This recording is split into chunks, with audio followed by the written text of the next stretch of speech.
નમસ્કાર ખેડૂત મિત્રો, હું કુલદીપ જાવિયા કૃષિ ચર્ચા ચેનલમાં આપનું હાર્દિક સ્વાગત કરું છું। આજે ઘણા સમય પછી આપણા માટે કૃષિલક્ષી માહિતી લઈને આવ્યો છું।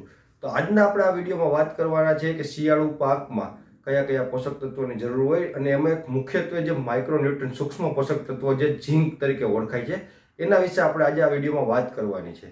તો સૌપ્રથમ વાત કરીએ કે આ વર્ષે ચોમાસામાં ખૂબ સારા વરસાદ થયા, એના લીધે ગુજરાતમાં સમગ્ર ગુજરાતમાં પુષ્કળ પ્રમાણમાં બધા પાકોનું વાવેતર થયું છે।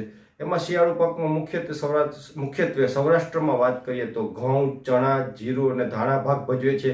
જ્યારે તમે ઉત્તર ગુજરાતની વાત કરો તો ત્યાં બટાકાનું વાવેતર પુષ્કળ પ્રમાણમાં થયું છે। મિડલ ગુજરાતની આપણે વાત કરીએ તો ત્યાં તમાકુ જેવા પાકનું વાવેતર થયું છે, કેળાનું પણ વાવેતર છે અને આપણે જે દક્ષિણ ગુજરાતની વાત કરીએ ત્યાં શેરડીનું પણ પુષ્કળ પ્રમાણમાં વાવેતર થયું છે। પણ આ બધા વાવેતર થયું છે એમાં આપણે પાયાના ખાતરોની તો આપણે બધા ખેડૂતોને જાણ છે કે ભાઈ નાઇટ્રોજન, ફોસ્ફરસ ને પોટાશની બધા વાપરે છે, પણ એક ઝીંક જે સૂક્ષ્મ તત્વ તરીકે ઓળખાય છે એનું મહત્વ શું હોય છે અને કઈ રીતે આપણે વાપરવું જોઈએ કે જેથી કરીને આપણે પાકનું ઉત્પાદન પણ મેળવી શકીએ અને કયા સ્વરૂપમાં આવે છે કે જેથી ખેડૂતોને આસાનીથી મળી રહે। તો ઝીંક પહેલા વાત કરીએ કે ઝીંકનું કામ શું છે। તો ઝીંક એ કોઈ પણ છોડ હોય એમાં બંધારણમાં ક્લોરોફિલ આપણે ખૂબ મહત્વની વસ્તુ છે। તો ક્લોરોફિલના બંધારણમાં ઝીંક એક આગવું મહત્વ ધરાવે છે, જેથી કરીને જો ક્લોરોફિલનું બંધારણ સારું થાય તો છોડમાં પ્રકાશ સંશ્લેષણની ક્રિયા વધે છે અને ખોરાક બનવાની પ્રક્રિયા વધે છે, જેથી કરીને છોડનો વિકાસ સારો થાય છે, વૃદ્ધિ સારી થાય છે અને ઉત્પાદન વધારવામાં મદદરૂપ થાય છે। આ થયું આપણે ક્લોરોફિલ વાત। એવી રીતે કાર્બોહાઈડ્રેટ છે, ઓક્સિન છે, આ બધા તત્વોના સિન્થેસિસ માટે કે જે પાકના ખૂબ જરૂરી તત્વો છે એ બધાના સિન્થેસિસમાં ઝીંક ખૂબ અગત્યનો ભાગ ભજવે છે। તો આ ઝીંક આપણે કઈ રીતે આપવું જોઈએ હવે એના વિશે વાત કરીએ।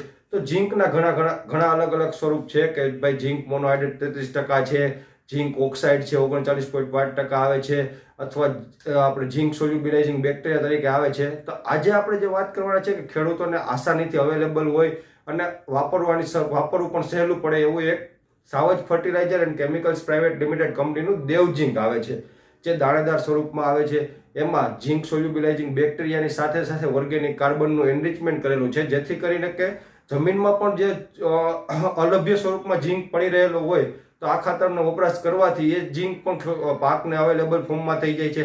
સાથે સાથે આ જે દાણેદાર ખાતર છે એ ખાતરમાં બીજા અન્ય તત્વો પણ આવેલા છે, જેથી કરીને પાકને બીજા પોષક તત્વોની પણ જરૂરિયાત પૂરી કરી શકાય છે।